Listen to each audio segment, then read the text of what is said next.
l'isolation de vos combles avec la société Yep Habitat. Et la société Péris, partenaire du rugby languedocien, vous présente Série Rugby.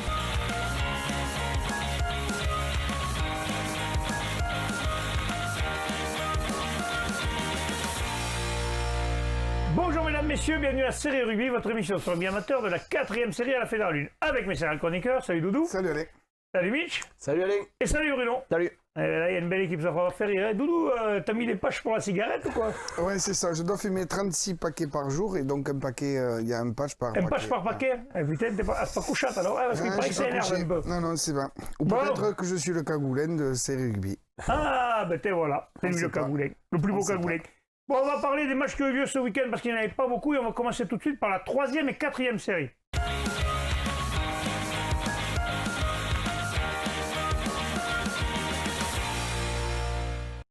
Allez, 3e et 4e série, il y avait les matchs suivants. Villeneuve-les-Béziers recevait La Palme, victoire de La Palme 21-15. Périac-Bage recevait Clap-Plage-Armissant, victoire de Périac-Bage 13-6. Salanque-Méditerranée recevait le Bassin-Sud-Minervois, victoire de Salanque 37-6. Lurent recevait Murviel-Tézan, victoire de Murviel-Tézan 45-7. Roquemort recevait Saint-Quentin-la-Poterie, victoire de Roquemort 5-0. Et Marguerite recevait Beaulieu, victoire de Marguerite 24-17. C'est pour Bruno? Non, c'est pour moi. Ah, c'est Jean-Mi, c'est non. Ah, je croyais que c'était Bruno. Non, moi... Écoute, Villeneuve et les Béziers qui perd la maison contre cette équipe de La Palme, hein, l'équipe de La Palme qui est l'ogre de la poule. Mais ces gars de Villeneuve-les-Béziers ont vendu chèrement leur peau. Le temps ne s'y prêtait pas spécialement. Hein, Ouais, il a plu toute la part. La pluie s'est invitée, donc de nombreuses fautes de main. Mais 2 essais de La Palme a fait que La Palme a pu tenir ce score-là.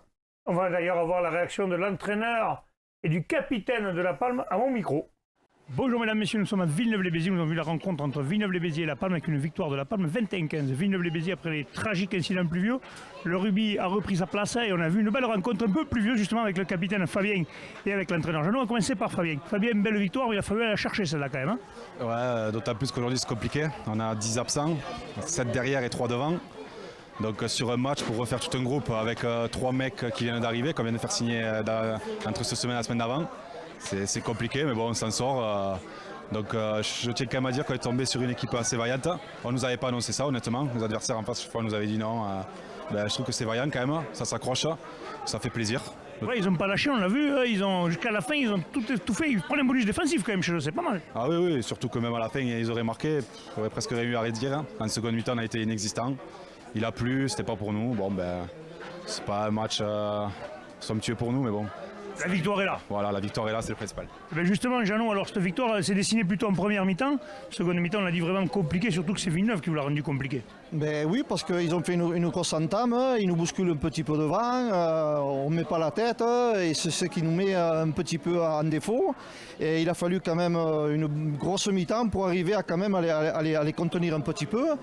Et ça n'a pas été facile. On savait que ce ne serait pas facile parce que nous, aujourd'hui, quand même, on est en manque d'effectifs. On arrive à 18, on a toute la ligne de 3 quarts, à part Fabien, le capitaine, je crois, et le 9, qui sont là d'habitude. Mais après, il nous manque beaucoup de monde. Donc, il fallait faire rentrer tous ces jeunes dans le contexte. Et ça n'a pas été facile, vu les conditions climatiques. Bon, la victoire est là, c'est bien. Moi, on est content. On ne va pas faire la fine aux bouches. Puis c'est une saison après titre, on sait que souvent c'est compliqué de digérer un titre, champion de France, c'est digérer des fois, et finalement la digestion se passe bien. Vous avez tout à fait raison, parce que partout où on va on est attendu, et ça il faut le gérer aussi, et c'est compliqué parce que bon, on n'a pas un effectif non plus de 40 bonhommes, on est juste 30 licences, et des blocs de 3, voilà, c'est compliqué à gérer tout ça, il ne faut pas avoir trop de blessés, et puis voilà quoi. Bon, je pense que pour le moment, nous sommes invaincus, moi félicitations aux joueurs, et puis voilà, que l'aventure continue, et bravo quand même à Villeneuve, qui aujourd'hui quand même avait l'intention de faire quelque chose de bien. Moi je les salue parce que c'est vraiment courageux de leur part. Oui, parce qu'en plus la pluie, qui revient, je veux dire, on en a un peu marre de la pluie, non? Ouais, bien sûr. Merci. Je crois que le match a été reporté pour pluie, on vient aujourd'hui, il pleut encore. Bon, c'est pas grave, allez, le match s'est fait, c'est le principal. Merci messieurs. Ouais.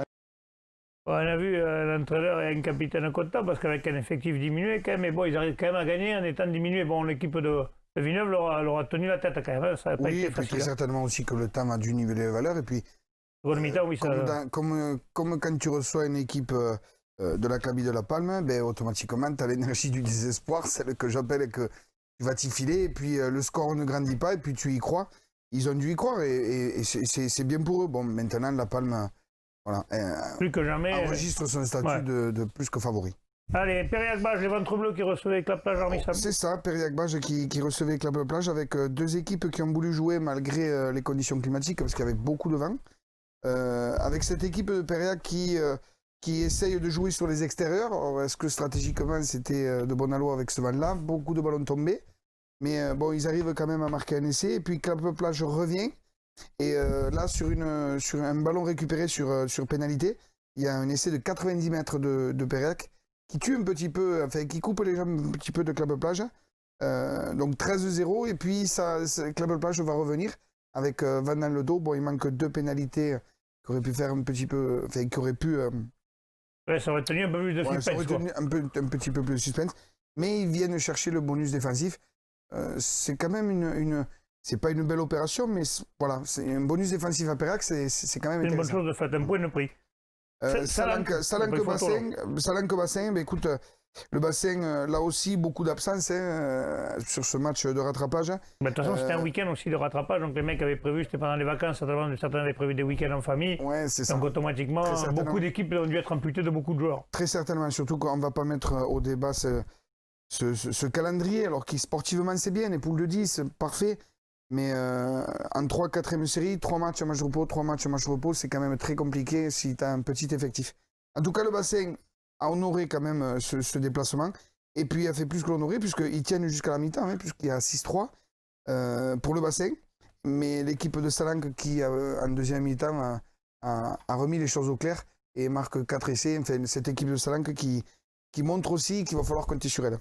Ouais. Il y en a 2 qui se détachent d'ailleurs, c'est La Palme et Salanque. Après, Périac-Bage est un peu derrière, mais ça se creuse vite après. Luran qui recevait Murviel. Sous des trompes d'eau. Sous des trompes d'eau.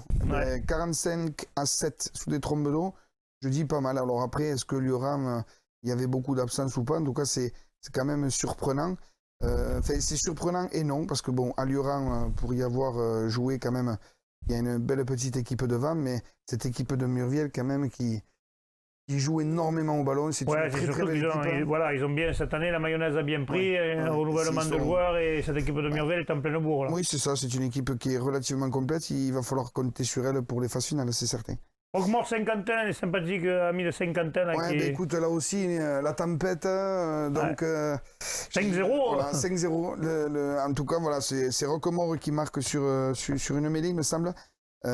Et donc, qui l'emporte 5-0. Et Saint-Quentin qui ramène le bonus défensif. Et ça leur fait 3 points. Voilà. Ça fait 3 bonus défensifs qu'ils font. Ça fait bizarre quand même quand on voit sur ce tableau 5-0. Et avec 0, tu ramènes un bonus défensif. Bon, c'est le règlement, c'est comme ça. C'est comme ça.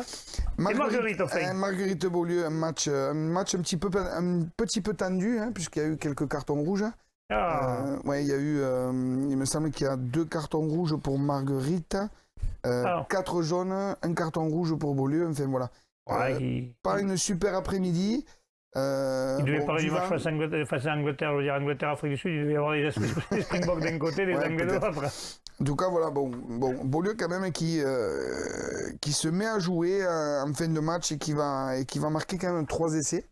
Beaulieu ramène le bonus défensif. Oui, certainement qu'ils espéraient mieux quand même, parce que quand tu as Marguerite qui est dans les derniers du classement et que toi tu es dans les 4 premiers, tu as envie d'aller chercher autre chose qu'un bonus défensif quand même. Ouais, mais tu sais, avec cette météo, ça nivelle les valeurs et puis il faut en tenir compte de ça quand même. Il a fait très bon sur tous les terrains, surtout à l'intérieur. Allez, on va passer maintenant à la deuxième et première série.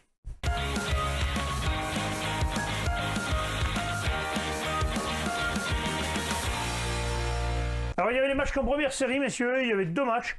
Nissan Colombier recevait PLM, Piège-Lauragais-Malpère, victoire de Nissan Colombier 35-12 et Torche Corbière a fait tomber le leader, Villeneuve du Paréage, 13-10. Ouais, donc dans la poule 1, Nissan Colombier s'impose 35-12 avec le bonus offensif face à Piège-Lauragais-Malpère. Donc bonne opération pour eux dans ce match en retard.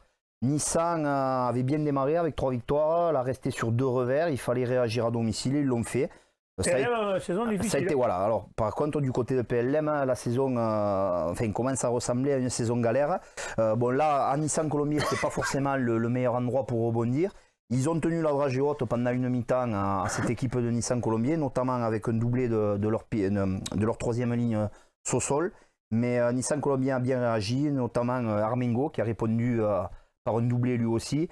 et Nissan Colombier qui est allé chercher le bonus en toute fin de match. Score un petit peu lourd pour Piège Leroy Game à Le Père, mais victoire méritée de Nissan Colombier. Deux équipes là aussi fortement handicapées. Ça a un peu joué sur la qualité du jeu, quoi. Et le deuxième match, c'était Toch qui recevait le leader, Villeneuve du Pareage. Voilà. Et victoire de Toch. Et grosse performance de Toch, puisqu'ils battent le leader invaincu Villeneuve Pareage. Ça a été un match compliqué. Là aussi, des conditions difficiles pour deux équipes très joueuses. On pouvait s'attendre vraiment à un gros match. Les conditions ont fait que ça s'est joué devant avec le pied. Toch aura eu le mérite de beaucoup mieux occuper le camp adverse quand ils ont eu le vent en seconde mi-temps. Ils ont fait le dos rond en première mi-temps. Il y avait 10-3 pour Villeneuve Pareage. Et ils vont aller marquer par Sardina Sori, le demi d'ouverture, qui a marqué tous les points, un essai en fin de match. Voilà, on pourra noter, Villeneuve a eu plusieurs occasions de tenter la pénalité du match nul en fin de match. Ils ont essayé d'aller chercher la victoire. Mais ils n'y sont pas arrivés. Ils repartent avec le bonus défensif. Ils repartent avec le bonus défensif. Donc pour eux, peut-être que leur point de vue de leader invaincu, ils perdent pas grand-chose. Moi, à Toch, en sachant comme c'est dur d'y aller, le match nul, j'aurais tenté de le prendre. Voilà. Donc c'est dommage pour eux. Ça les met pas en danger. Ils restent largement premiers. Et pour Toch, ils se replacent à la seconde place ex aequo. Voilà, les gars du capitaine Esclarmonde ont fait le boulot. Parfait. On va passer maintenant au pool de promotion honneur et honneur.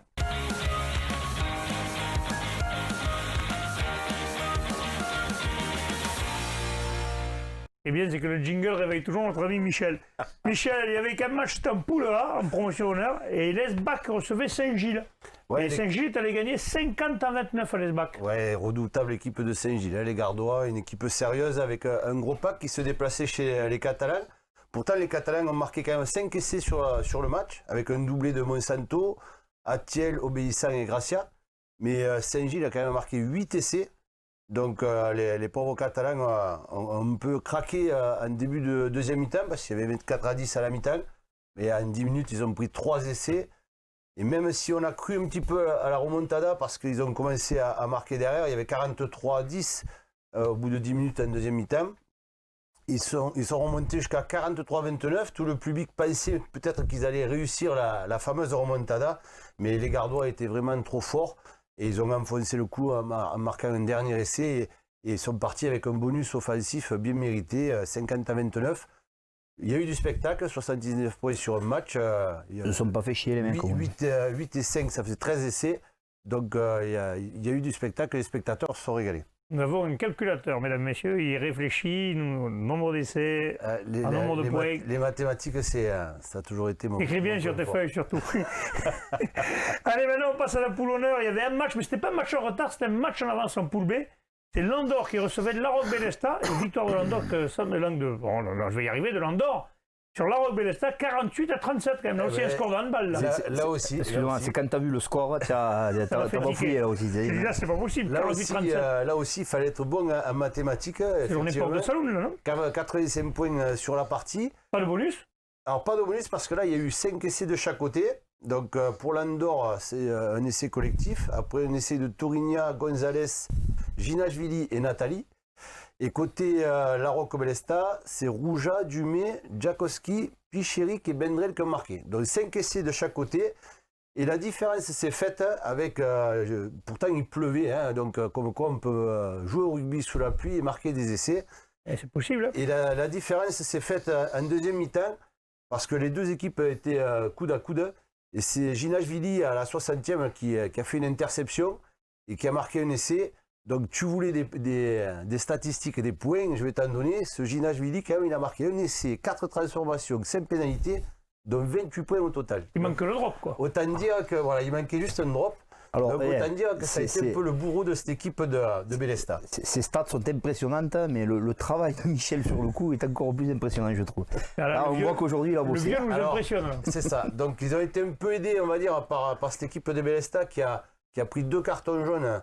Un carton jaune à la 60e de Farou et un à la 70e de Pirlo, qui a fait qu'ils ont fini ce match à 14. Et justement, les Andorrans en ont profité pour creuser l'écart à ce moment-là. Donc, belle opération pour les Andorrans, parce qu'ils étaient juste derrière cette équipe de Bélestat. Et du coup, maintenant, ils reviennent à égalité. et ils vont se relancer pour aller titiller le haut du tableau. Ouais, il y a le canton allemand qui a pris un point d'avance. Sachant que Michel parle du neuf de l'Andorre, mais moi je dirais aussi de Thomas Bendrel, du côté de la Roque Belsta, qui a marqué un essai, 3 transformations et 2 pénalités. Oui, c'était vraiment un match dans le match. C'est ces deux joueurs-là qui ont brillé. Un bon score aussi, mais bon, on va dire que c'est Ginashvili qui l'a emporté sur ce match-là, même si on sait que le rugby c'est un sport collectif et pas individuel. Alain, je sais que tu vas me le dire. Parfait, c'était le mot de la fin. Merci Michel. On va se retrouver demain avec un reportage sur le club des Cévenols, messieurs, le club d'Alès. Et d'ailleurs, ce sera moi qui m'y suis collé. Je suis régalé avec Renaud. On a passé une très belle journée. Messieurs, je vous remercie. On se retrouve demain. Transpirez bien sur tous les terrains. Allez, salut. Ciao.